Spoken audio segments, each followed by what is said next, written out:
Wow. Well, this ain't the diner. No, this is better than a diner, bro. We are in the Colder compound, the Colder Ice tree estate. house, man. We're in the tree house. The tree house. This is the tree house. You can see some trees behind us. That's for right. sure. Absolutely, man. All right. It's wintertime, so it's not as lush and beautiful as it normally is. Well, speaking of lush and beautiful, hey. Hi, I'm Brent. Oh, I thought you was talking about me. All right. Dang. Yeah, go ahead, introduce yourself. Yo, guys, what's up? This your boy John Colder Ice Lawson, the Ecom. What did I say I was going to be now? Oh my God, advocate. The Ecom Advocate, brand new. Watch for it. So new he didn't remember what it was. Well, no, because I told you and I figured you would remember. There he is. Hold on a second. I got to do my. I'm Brent Leary. The scholar. There it is, folks. Watching Amazon, an outside edition in the nature, trees. Yeah, it's not bad.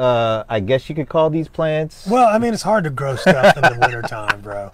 That's true. They They are pretty, though. Look at those. Yeah. Anyway. Oh, those are actually nice. Yeah, those we got some pansies nice. out here. This is the pre-Christmas edition. Yep. This is the last one before Christmas, right? Last one before Christmas.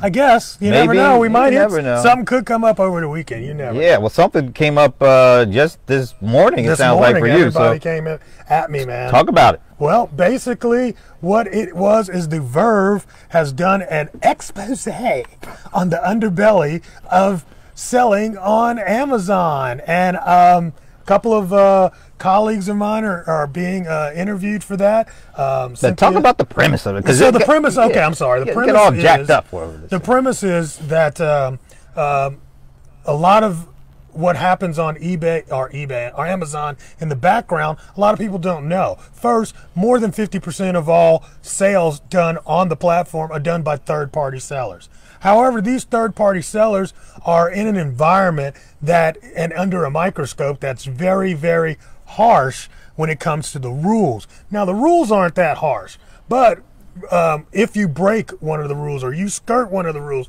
or if you just happen to have somebody else kind of set you up, which is part of the premises of the story, is that one of these Amazon sellers one day just happened to notice that I think he said 12 or 15 positive reviews were all of a sudden on his account right away. And he normally only gets one positive review a day, so he figured something was up. Then he looked and read them, and the reviews were very generic, and they were not specific to his product. They're pretty much the same review. Over and over, right?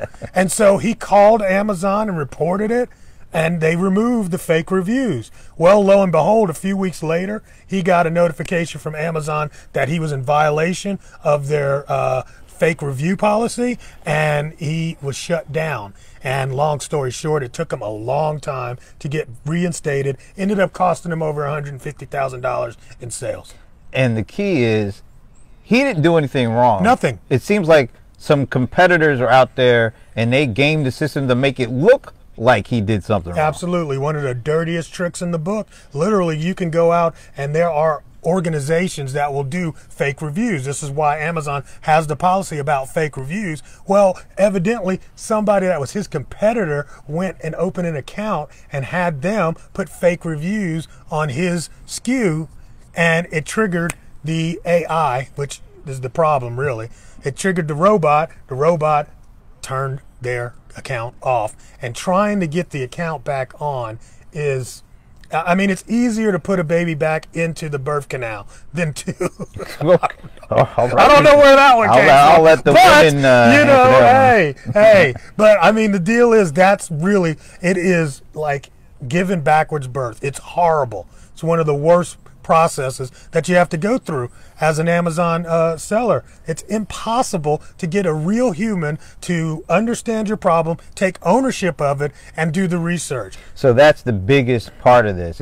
It's not that they were flagged for these, because these comments were bogus comments. They were bogus comments. And reviews or whatever. And he could have been the one that they don't know. Right. Right? So I get that part. So the tracking of it and the cutting, at least the temporary cutting off of the account, is okay.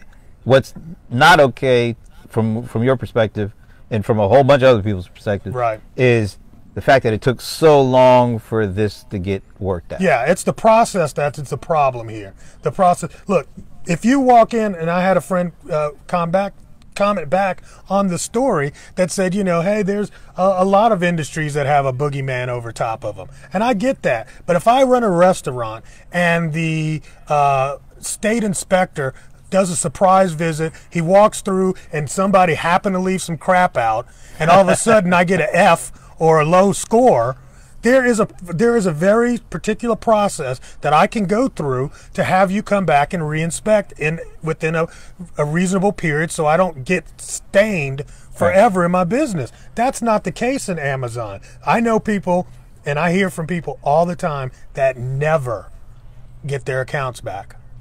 And are these people who didn't do anything wrong, or they actually did do something wrong and they were trying to get it correct? You know, here's the one thing that I will say, just to be fair, Yeah. on this side, is that usually when we go into how this came to be, it's not like maybe that actual incident was the wrong thing, but usually there's something prior to. Maybe, you know, if you're in a 3 strikes, you're out. Maybe they made 2 strikes, and this 3rd strike they had nothing to do with. But, you know, but the fact that you're piggybacking it on some other things you've done, then it makes it a lot harder for you to get reinstated. So it's not like there's 100% innocence involved in some of these cases. But a lot of them are 100% innocent. But I mean, here's the thing: innocence, or not understanding the rules, not knowing the rules, and being ignorant is not necessarily an excuse. Okay, all right. So it's kind of hard to get real angry. Oh no, it's easy for me to get. Well, no, I'm talking about at the folks who have to go through this process. Even if they did something that was a little off base, maybe they didn't mean to. The fact that they get shut down for it could be weeks at a time that's a hard build as well. And I think the big thing is that it's such a generic process in terms of the notifications you get back from Amazon that you don't know exactly what it is that you've been shut down for. That's bad. So you go through this whole cycle of, what is it? Well, let me try this, or let me try that. And I mean, it just can be a hard process. There are people out there that have built their whole businesses around just dealing with suspended sellers on Amazon. Okay, so I think, you know, it's really, that part of it definitely needs to be worked on. What is it like? I think I saw in the article there's 6 million sellers on the Amazon marketplace or something like that. Overall. There's a lot of people selling. Yeah. And it's got to be very difficult to kind of keep things in order, because quite honestly, Amazon, we said this all the time, even if they're third-party sellers, from a customer's perspective, it's all Amazon. So anything that goes wrong throughout their experience of buying something, it comes back to Amazon. Yeah, I mean, the deal is, I agree. I mean, Amazon's going to take their, actions up front. I don't have a problem with them taking the action, protecting their seller, protecting their marketplace and platform. It's just that I think the process on the back end needs to be handled way better. I could agree with that, but I will say this. From a customer perspective, yeah, you don't care. I would much rather Amazon be harsh up front and cut off this nonsense, the shenanigans, before it affects the customer. Yeah. Because you know, from a customer perspective, I don't want to have to deal with all the stuff going on in the background. Yeah. I want Amazon to handle that. And I think another thing on the seller perspective that they don't understand is that Amazon does not need you. So I'll hear sellers, but I sell $10 million a year on Amazon. I'm really? Like, really? I think. What percentage of that is Amazon? Well, how about going into the next story? Oh, yeah. How long does it take Jeff Bezos to make about that lunchtime? money? Lunchtime. He'll have that back. So, I mean, it's like you're easy to fill on the back end. Nobody is indisposable. Let's put it like this. As hard as it is for when you're in that position, just think about the reason why Amazon is so harsh. They want to keep that business coming back. They want to keep customers constantly coming back to buy stuff. Let's look at it from a standpoint of how Amazon is handling this stuff compared to how Facebook is handling stuff. Oh, I think Facebook is just as bad. They're worse. No, they are worse. They're doing stuff. Probably a little worse. They're doing stuff. We just found out about how they're sharing custom DMs with big tech companies. Nobody knew that this was happening. Oh, so, and they are constantly on the defensive. They're constantly on the defensive with the users of the system. Right, but it's a free system. It's a free system, but See, so they're not going to. Yeah, but go ahead. I think the whole idea is Amazon is trying to be upfront and try to shut down shenanigans, even if it may be to the detriment of some small group of sellers, because they're trying to guard against the overall customer experience, and by doing that, in the end, that actually helps the sellers that are selling on the platform. But here's the thing I'm going to say: the difference between an Amazon and a Facebook is that the Facebook environment is free, right? Yeah. For me to spend money and give you my credit card and all of that stuff on Amazon, I have to 100% trust you. Yeah. And if there was even if Facebook, if Amazon was going through just a minimum of customer data, transparency activity like Facebook is, they would probably be. That's why they have to be so much more on it. Yeah, they have to. So fake reviews, well, they may be funny to some folks, but that is a killer. Yeah. If it comes out, the trust factor between something like you said, putting your credit card out there, constantly buying stuff, you have to have a lot of comfort and trust in a vendor that's going to take care of you first. Yep. It may piss off some folks in the background, but if they're always looking to protect the customer first, then everything in the end is going to keep going on an upward trajectory. Here's the thing. All right. Dear sellers, you are not Amazon's customer. And I think sellers get that mixed up sometimes. Right. They think, well, we're Amazon's customers too because we make, them money, and they have customers that buy. So we're both customers. No.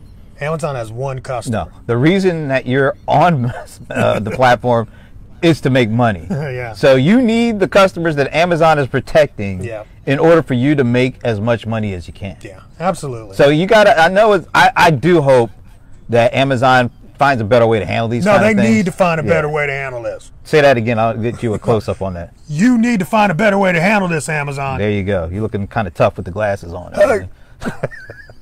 But shenanigans are going to happen. They are. And as long as there's a motive or a reason, which is money. A lot of money. They're constantly, it's almost sort of like, the hackings and the scammings, the email spamming. It may, one thing may get taken care of, but then to kind of get around that, 100 other things prop up. So this is going to be with all of us for the foreseeable future. I know, because the environment kind of makes it so. Yeah. Yeah. All right.